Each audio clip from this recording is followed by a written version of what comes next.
तो ब्रेक के बाद एक बार फिर से आप सभी का स्वागत है। प्रधानमंत्री नरेंद्र मोदी ने मिडिल ईस्ट जंग से दुनिया में बढ़ रहे संकट को लेकर पूरी दुनिया को आगाह किया है। नीदरलैंड्स में भारतीय समुदाय को संबोधित करते हुए पीएम मोदी ने कहा है कि आज जो है वो मानवता के सामने कई बड़ी चुनौतियां हैं। उन्होंने कहा कि ये दशक आपदाओं का दशक बन चुका है। दुनिया पहले कोरोना, फिर युद्ध और अब ऊर्जा संकट से जूझ रही है। अगर हालात नहीं बदले तो बीते कई दशकों के काम पर पानी फिर जाएगा और दुनिया की बहुत बड़ी आबादी गरीबी के दलदल में फंस जाएगी। पीएम मोदी ने कहा कि लगातार युद्ध और वैश्विक अस्थिरता दशकों की डेवलपमेंट को उलट सकती है। उन्होंने एनर्जी संकट को लेकर दुनिया को आगाह किया।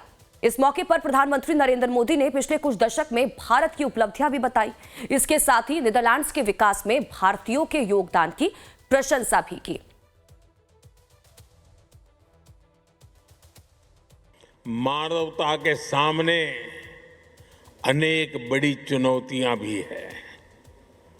आज की दुनिया किस तरह नई नई चुनौतियों से जूझ रही है। पहले कोरोना आया, फिर युद्ध होने शुरू हो गए और अब आज की एनर्जी क्राइसिस है। ये दशक दुनिया के लिए आपदाओं का दशक बन रहा है। हम सभी देख रहे हैं, अगर ये स्थितियां तेजी से नहीं बदली गई तो बीते अनेक दशकों की उपलब्धियों पर पानी फिर जाएगा। दुनिया की बहुत बड़ी आबादी फिर से गरीबी के दलदल में चली जाएगी। तो देखिए, नीदरलैंड में प्रधानमंत्री नरेंद्र मोदी ने कई अहम बातें कही हैं, जिसमें 7 अहम बातें हैं, वो अब हम आपको बताते हैं। देखिए, यूरोप में भारत की एंट्री का गेटवे बनेगा नीदरलैंड। भारतीय बिजनेस के लिए नीदरलैंड यूरोप में एंट्री का नेचुरल गेटवे बनेगा और प्रवासी भारतीय दोनों देशों के बीच भरोसेमंद ब्रिज है। दूसरा, दुनिया कई संकटों से जूझ रही है। इस दौरान पीएम मोदी ने कहा, देखिए, हालात नहीं बदले तो दुनिया की बड़ी आबादी गरीबी की ओर जा सकती है। पीएम ने कोरोना, युद्ध और इसी के साथ ही एनर्जी क्राइसिस पर इस दौरान चिंता जताई। इसके अलावा देखिए, तीसरा पॉइंट, भारत बना स्टार्टअप हब। देखिए, भारत अब दुनिया का तीसरा सबसे बड़ा स्टार्टअप देश में 2 लाख से ज्यादा स्टार्टअप हैं।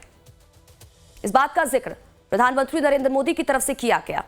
चौथा पॉइंट देखिए, जो रेज किया प्रधानमंत्री नरेंद्र मोदी ने, डिजिटल पेमेंट में भारत आगे है। भारत में एक साल में 20 बिलियन से ज्यादा यूपीआई ट्रांजैक्शन हुए हैं। दुनिया के आधे डिजिटल ट्रांजैक्शन भारत में हो रहे हैं। इसके अलावा देखिए, प्रधानमंत्री ने इस बात का भी जिक्र किया कि चिप भी मेड इन इंडिया अब होगी। यानी कि देखिए, भारत एआई और सेमीकंडक्टर सेक्टर में तेजी से आगे बढ़ रहा है। देश में 12 सेमीकंडक्टर प्लांट्स पर काम चल रहा है। 2 प्लांट्स में प्रोडक्शन शुरू हो चुका है। यह भी प्रधानमंत्री नरेंद्र मोदी ने बताया इस दौरान। अगला पॉइंट देखिए, 16 मई को खास दिन बताया प्रधानमंत्री नरेंद्र मोदी ने। देखिए, 12 साल पहले 2014 में 30 साल बाद बहुमत की सरकार बनी थी। बीजेपी ने लंबे संघर्ष के बाद 16 मई को पूर्ण बहुमत की सरकार बनाई। 7वां पॉइंट, प्रवासी भारतीयों की तारीफ इस दौरान प्रधानमंत्री नरेंद्र मोदी ने की। उन्होंने कहा कि नीदरलैंड में भारतीयों का बड़ा योगदान है। डच नेतृत्व हमेशा भारतीय समुदाय की प्रशंसा करता है।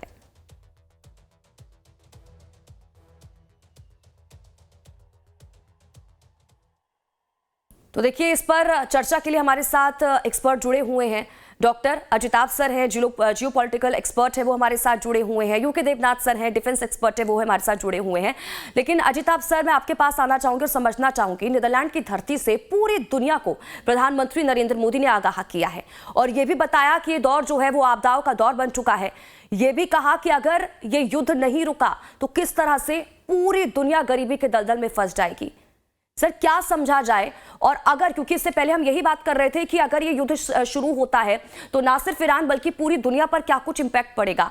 पीएम मोदी की तरफ से ये जो बात कही गई, इससे क्या समझा जाए? कितना बड़ा संकट ना सिर्फ पूरी दुनिया बल्कि भारत के लिए भी। देखिए, ये प्रधानमंत्री मोदी का विजिट एक अपने आप में बहुत महत्वपूर्ण है। जो 5 देशों की यात्रा उनकी अभी चल रही है, यूएई से फिर वो नीदरलैंड पहुंचे और वहां उन्होंने एक बहुत ही महत्वपूर्ण जो बयान दिया है, वो पूरी दुनिया के लिए भी एक मैसेज है। द हेग, जिसको शांति का शहर कहा जाता है, सिटी ऑफ पीस माना जाता है, और इंटरनेशनल कोर्ट ऑफ जस्टिस जो यूनाइटेड नेशंस का है, वो भी उसकी हेडक्वार्टर भी द हेग में ही है, उसी शहर में है। और वहां से पीस, प्रोग्रेस एंड प्रॉस्पेरिटी की बात करना प्रधानमंत्री के लिए और प्रधानमंत्री के पूरे पूरे विश्व को एक मैसेजिंग देने की कोशिश की गई है कि हम आपदा के बाद कितनी ऐसी आपदाओं से ये पूरा दशक विश्व को परेशान कर रखा है और तबाही की ओर ले जा रहा है। ऐसे में ये युद्ध को रोकना, ऊर्जा संकट को सोल्व करना बहुत बहुत बड़ी प्राथमिकता होनी चाहिए और ये भारत ही नहीं पूरे विश्व के लिए एक बहुत बड़ी चुनौती बन गई है। ऐसे में वो मैसेज देना, और खास करके नीदरलैंड देखिए बहुत ही शांति प्रिय देश है, भारत के लिए तो उसके सिग्निफिकेंट बहुत ज्यादा है, क्योंकि वो हमारा चौथा सबसे बड़ा इन्वेस्टर भी है। अगर एफडीआई की हम बात करें तो सबसे ज्यादा, चौथा ज्यादा हमारा इन्वेस्टमेंट वहां से आता है और लगभग 2.5 लाख भारतीय वहां जो है। और गिरमिटिया जो हम कहते हैं, जो 1873 में यहाँ से भारत से जो कई लेबरर गए थे, लेबर के फॉर्म में उनको गन्ने की खेती करने के लिए ले जाया गया था, वैसे लोग हैं। वहां पे जाके एक तो जो हमारा प्रवासी समुदाय है, आज देख लीजिए पूरी दुनिया में लगभग 3.5 करोड़ इंडियन बसे हुए हैं।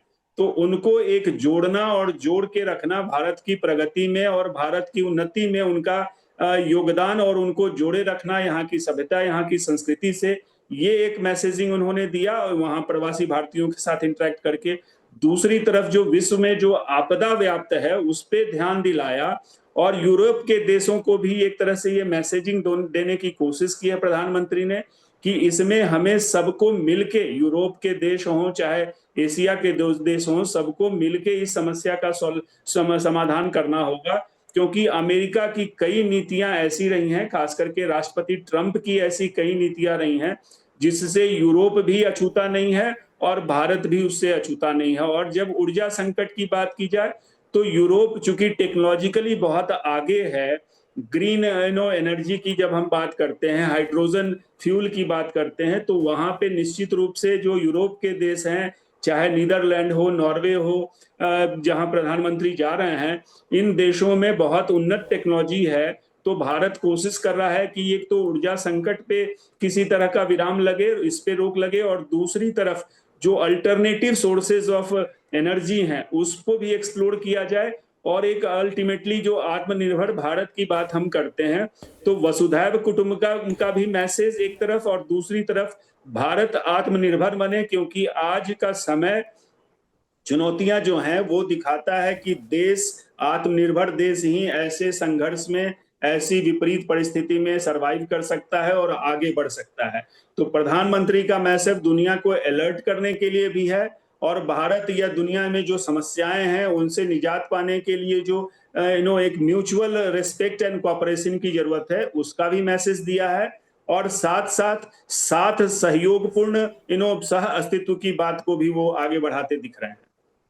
बिल्कुल ठीक है। अजिताभ सर, मैं लौटती हूँ आपके पास। यूके देवनाथ सर, मैं आपसे भी समझना चाहूंगी क्योंकि अजिताभ सर ने तो ये भी कहा कि ट्रंप की जो नीतियां रही हैं, और उन नीतियों की अगर बात करें तो उनके खुद के जो देश के लोग हैं वो ट्रंप के नीतियों से खुश नजर नहीं आ रहे हैं। और हम देख रहे हैं कि अमेरिका में भी किस तरह के हालात बने हुए हैं और उसका इम्पैक्ट पूरी दुनिया पर भी देखिए किस तरह से पड़ रहा है। जो मिडिल ईस्ट के हालात हम देख रहे हैं, पीएम मोदी का आपकी तरफ से ये जो बड़ा संदेश और पूरी दुनिया को आगाह किया गया है, क्योंकि हम सर भारत में देख रहे हैं अभी हाल ही में पेट्रोल और डीजल के दाम बढ़ चुके हैं 3 रुपए, उससे पहले दूध के दाम 2 रुपए बढ़े, हमने सिलेंडर क्राइसिस इससे पहले देखा।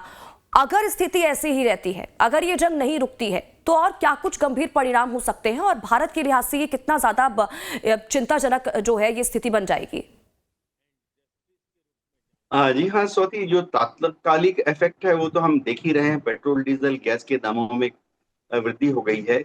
इसके बाद जिस तरह से फर्टिलाइजर की दुनिया भर में कमी होगी, हो जाएंगे, तो आने वाले समय में 3 महीने के बाद जब या 6 महीने के बाद जब फसल की बुआई होगी दुनिया भर में, या फसल को काटा जाएगा तो हम देखेंगे कि शायद ग्लोबल लेवल पर फूड प्रोडक्शन में कमी आ सकती है। तो ये जो वर्ल्ड फूड प्रोग्राम है, उनका आकलन है कि महज 3 से 4% अगर दुनिया में अनाज की उपलब्धि की कमी हुई तो उसका नेट रिजल्ट दुनिया भर में अनाज की कीमत की दाम 15 से 25% बढ़ सकते हैं। क्योंकि ये जो अनाज का कंजम्पशन है ये जरूरी खरीद में शामिल हो जाता है। तो ऐसा नहीं है कि दुनिया भर में अगर सिर्फ अनाज की कमी 5% हुई तो अनाज की कीमत 5% बढ़ेगी। एक सेंटिमेंटल है, एक पैनिक वाला सिचुएशन क्रिएट हो जाता है लोगों में। सब देशों में, भारत में भी ऐसा हो जाता है कि लोग होर्डिंग करना शुरू कर देते हैं। गेहूं, चावल, एसेंशियल कमोडिटीज, चीनी, ऑयल। तो इसीलिए कीमतें बहुत बेतहाशा बढ़ सकती हैं, लेकिन उसमें भी समय है, 6 महीने के बाद होगा इसका इफेक्ट। इंडस्ट्रियल प्रोडक्शन बहुत अफेक्टेड हो रहा है एडवर्सली, ऑलरेडी उसका इफेक्ट देखा जा रहा है। क्योंकि ज्यादातर जो कारखाने हैं वहां पर ऑयल बेस्ड जो जनरेटर सेट हैं या जो एनर्जी सोर्स है कई कारखानों में, वो प्योर ऑयल पर निर्भर करते हैं। तो इन सब कारखानों को अपना प्रोडक्शन या तो हॉल्ट करना पड़ रहा है या स्लो डाउन करना पड़ रहा है। तो जैसे जैसे कारखाने बंद हो रहे हैं, ना सिर्फ प्रोडक्शन कम हो रहा है जिसका कि फिर से इन्फ्लेशन से डायरेक्ट रिश्ता है, वरन जॉबलेसनेस भी अगले 6 महीने 1 साल के बाद बढ़ सकती है। क्योंकि कारखाने बंद हो रहे हैं।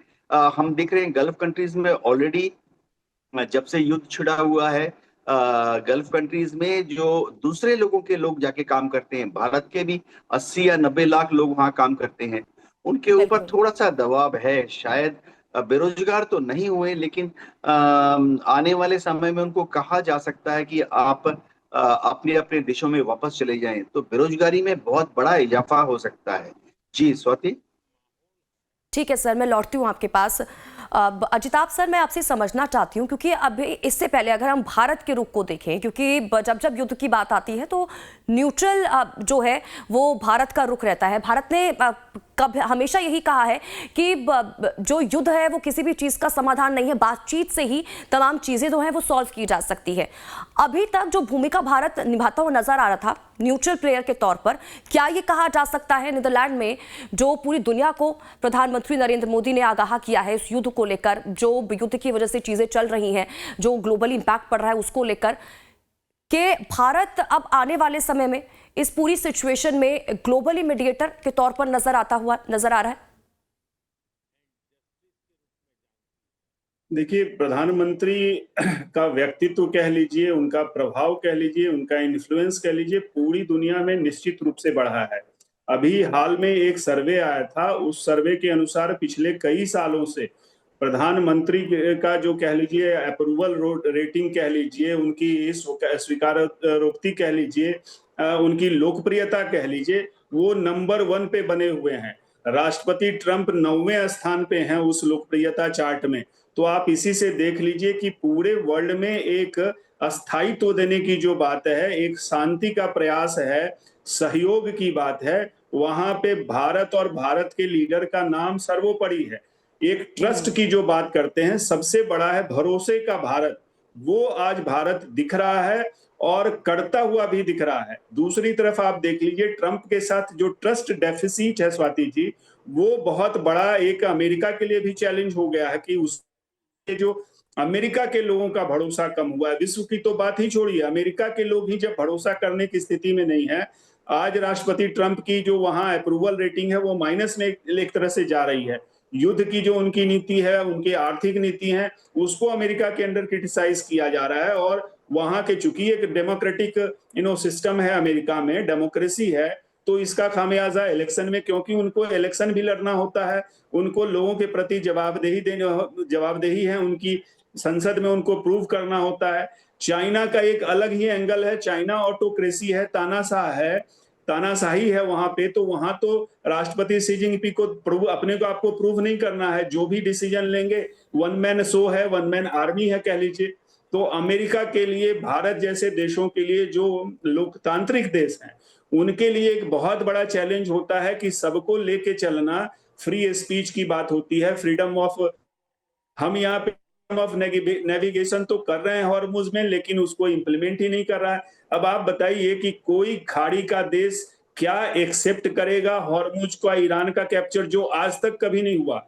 जो उन क्लॉज जो यूनाइटेड नेशंस का लॉज ऑफ सी है, वो भी कहता है कि हॉर्मुज इंटरनेशनल वाटरवेज है, और इंटरनेशनल वाटरवेज में कानूनी आप टोल नहीं लगा सकते। तो आप कैसे ईरान उस पर टोल लगाने की सोच रहा है और कब्जे की सोच रहा है? क्या खाड़ी के देश कभी ये एक्सेप्ट करेंगे? क्या भारत ये कभी एक्सेप्ट करेगा? अगर थोड़ी देर के सोच लीजिए तो हाइपोथेटिकली कि अगर एक्सेप्ट कर लिया तो कल को भारत हिंद महासागर में लगाएगा टोल, वहां भी नाकेबंदी करेगा। मलक्का स्ट्रीट में इंडोनेशिया, सिंगापुर जैसे देश भी फिर टोल लगाने की बात करेंगे। तो कहां जाके ये रुकेगा? इंटरनेशनल वाटरवेज को आप इस तरह से नहीं कर सकते। और चैलेंज यहीं पे आता है कि प्रधानमंत्री का जो मैसेज है, जो संदेश है कि आप हम सब जो विश्व व्यवस्था है उसको बहाल करने, उसको लेके चलने की जरूरत है। दिक्कत यहाँ पे ये आ रही है स्वाति जी कि यूनाइटेड नेशन जो संयुक्त राष्ट्र संघ है, उसको कहीं ना कहीं अमेरिका, खास करके अमेरिका के राष्ट्रपति ट्रंप ने साइडलाइन कर दिया है। आज देख लिए 66 ऐसे इंटरनेशनल ऑर्गेनाइजेशंस हैं, यूनाइटेड नेशंस के भी हैं, उसके अदर भी हैं, उसको अमेरिका वहां से निकल गया है। अमेरिका ने जो संस्था बनाई थी, यूनाइटेड नेशंस को बनाने में अमेरिका का बहुत बड़ा रोल है। अमेरिका ने एक लोकतांत्रिक व्यवस्था करने में एक बहुत बड़ी ठीक है भूमिका अजिताभ निभाई सर, है। मैं माफी के साथ द्वितीय आपको विश्व रोकना युद्ध के चाहूंगी बाद। सर, क्योंकि समय की कमी है, मुझे यहाँ पर आपको रोकना पड़ेगा। लेकिन बहुत बहुत शुक्रिया आप हमारे साथ जुड़े इन तमाम बातचीत के लिए, और यूके देवनाथ सर आपका भी बहुत बहुत शुक्रिया हमारे साथ जुड़ने के लिए। तमाम